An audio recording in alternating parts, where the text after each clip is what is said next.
Halo, perkenalkan nama saya Tania Rahayu.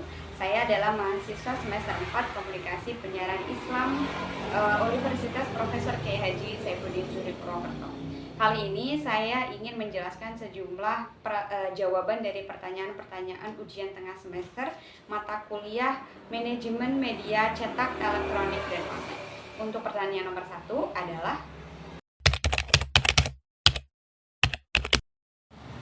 oke teman-teman, menurut saya untuk jawaban yang pertama, pola kepemilikan industri media yang berkembang saat ini adalah pola memusat, di mana para pemilik media yang berkembang saat ini tidak hanya memiliki satu jenis media saja, tetapi berbagai macam jenis media.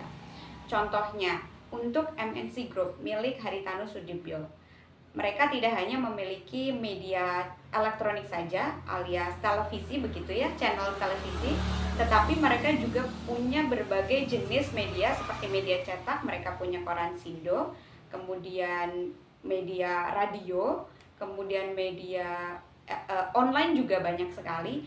Jadi para penguasa media ini berupaya untuk mentransformasikan industri mereka ke dalam berbagai bentuk media yang dibutuhkan oleh masyarakat. Bukan hanya tentang media informasi saja, para penguasa media ini juga menyediakan berbagai platform yang berkaitan dengan hal-hal yang dibutuhkan masyarakat. Misalnya masalah kesehatan, untuk masalah keuangan dan sebagainya. Mereka juga membuat bisnis industri yang masih terafiliasi dalam satu perusahaan. Dari pola yang terpusat ini, fungsi dari media industri bukan hanya sebagai tempat untuk penyedia informasi untuk masyarakat, tetapi bertransformasi menjadi industri-industri media yang berbasis komersial atau keuntungan, atau biasa disebut dengan konglomerasi media. Nah, untuk pertanyaan yang selanjutnya adalah, oke, bicara soal pemangku kepentingan dalam bisnis industri media massa atau biasa disebut dengan stakeholder, itu dibagi menjadi dua. Yang pertama stakeholder internal dan juga stakeholder eksternal. Nah, bagian dari stakeholder eksternal, salah satu diantaranya adalah masyarakat dan juga pemerintah.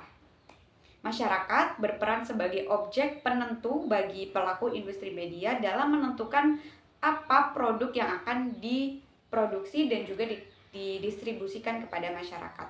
Yang kedua, masyarakat berperan sebagai penentu relevansi informasi yang disampaikan atau didistribusikan ke masyarakat, dan juga penentu keberhasilan dari industri media dalam menyediakan informasi kepada masyarakat.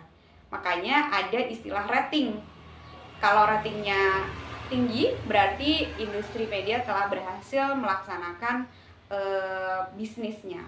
Tetapi kalau ratingnya rendah, berarti ada banyak hal yang harus diperbaiki dari produksi informasi oleh industri media.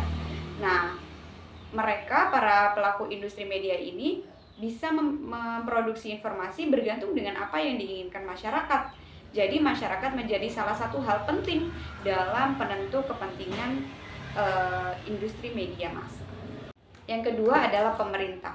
Pemerintah memiliki peran dalam sebagai pemangku kepentingan bisnis industri media massa, adalah sebagai pihak yang membuat regulasi terkait apa saja yang dilaksanakan oleh pelaku industri media. Jadi sesuatu yang tidak mengikuti aturan itu kan akan berlangsung tidak kondusif.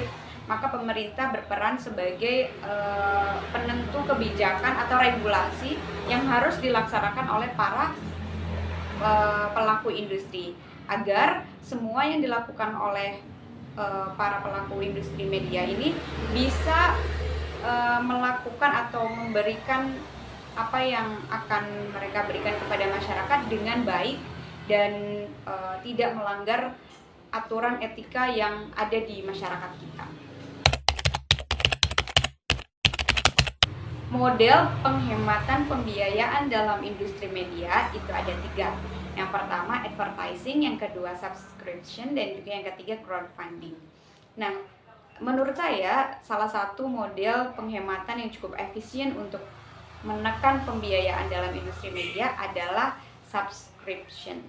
Karena umumnya kalau kita tahu ini analoginya, biasanya kalau nonton YouTube semakin banyak subscribernya akan semakin menguntungkan, karena bukan hanya mendapatkan fee dari pihak YouTube, tetapi juga mengundang para bisnis industri lainnya untuk memasang iklan di situ, yang otomatis pasti akan mendapatkan keuntungan. Jadi menurut saya subscription itu jadi salah satu model yang esensial untuk dimanfaatkan sebagai penekanan penghematan biaya. Kalau misalnya langganannya berbayar seperti koran online, itu kan otomatis pasti industri media itu akan mendapatkan uang dari para pelanggan yang ingin berlangganan gitu. Jadi menurut saya salah satu yang bisa digunakan adalah subscription. Selanjutnya baru periklanan ya, advertising dan crowdfunding. Untuk pertanyaan yang ketiga, aspek atau faktor yang menjadi salah satu pertimbangan para pelaku industri media dalam menciptakan informasi atau menyediakan informasi, setidaknya ada dua ya. Yang pertama demografis dan juga psikografis. Itu paling basic. Jadi usia, jenis kelamin, latar belakang pendidikan, agama dan sebagainya itu akan dipertimbangkan oleh pelaku industri media dalam menciptakan informasi. Contohnya untuk generasi Z, apa sih yang perlu kita inovasikan untuk membuat informasi? Kira-kira generasi Z ini maunya apa? Untuk generasi yang old itu maunya apa? Jadi para pelaku media khususnya untuk di bidang segmentasi pasar, segmentasi begitu ya, itu akan menentukan kira-kira usia dalam rentan usia ini yang diperlukan itu apa, yang diinginkan itu apa, yang di usia ini apa, dengan latar belakang seperti ini harus menyediakan apa, latar belakang agama, kelamin, penghasilan, itu akan menjadi pertimbangan para pelaku industri media dalam menciptakan informasi. Yang kedua tadi ya, psikografis, berkaitan dengan gaya hidup dan juga kepribadian masyarakat. Ini apa ya? Ini berkaitan dengan misalnya tren. Apa sih yang lagi ngetren sekarang? Apa yang lagi viral sekarang? Itu akan menjadi salah satu pertimbangan para pelaku industri media untuk menciptakan informasi. Jadi tidak heran kadang-kadang ada informasi yang hanya musiman karena berasal dari pertimbangan tadi gaya hidup dan juga kepribadian, karena gaya hidup dan kepribadian itu kan akan terus berubah ya teman-teman. Jadi seperti itu.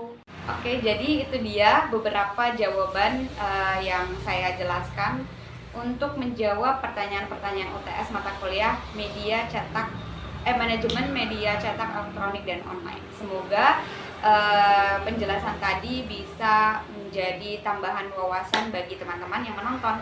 Terima kasih.